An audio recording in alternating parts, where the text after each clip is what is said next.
বসুন্ধরা মিডিয়াকে হুঁশিয়ারি দিয়ে বলতেছি, আপনারা কিন্তু প্রথম আলোর মতো শর্ট খাইয়েন না।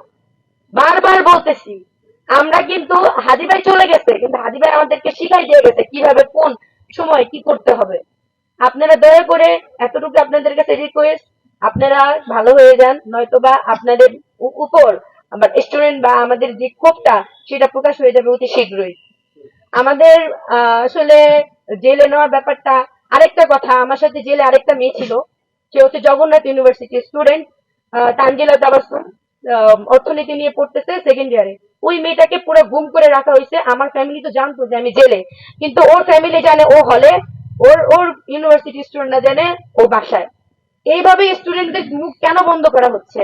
ওই মেয়েটাও সেম আমার মতো প্রতিবাদী কণ্ঠ ছিল, আমাদের মতো প্রতিবাদী কণ্ঠ ছিল। ওই মেয়েকে এভাবে জেলে গুম করে রাখা হয়েছে, ওর ফ্যামিলিও জানে না, ওর ইউনিভার্সিটিও জানে না। এইভাবে আমাদের কণ্ঠ রোধ করে রাখা হয়েছে কেন?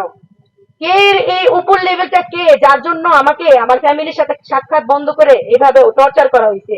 এই উপর লেভেলটা কে, যাকে তদন্ত রিপোর্ট ছাড়া কিভাবে মামলা লেখানো হয়, তদন্ত রিপোর্ট ছাড়া কিভাবে রিমান্ড দেওয়া হয়, 17 বছর হয়েও কেন রিমান্ড খাইতে হয়? এই প্রশ্নগুলো আমার থাকবে এই সরকারের কাছে। আর আর আরেকটাই কথা বলবো, আমার সহযোদ্ধা ভাইরা যথেষ্ট করছেন, তার ভিতর অন্যতম ছিল অপু ভাই, তারপর রাশেদ ভাই, আরো আরো অনেকেই ছিলেন যাদের নাম হয়তো বা আমি মানে মনে পড়তেছে না। আমি এমনি অনেক অসুস্থ, আপনারা দেখে আমার চেহারা দেখে হয়তো বা আমার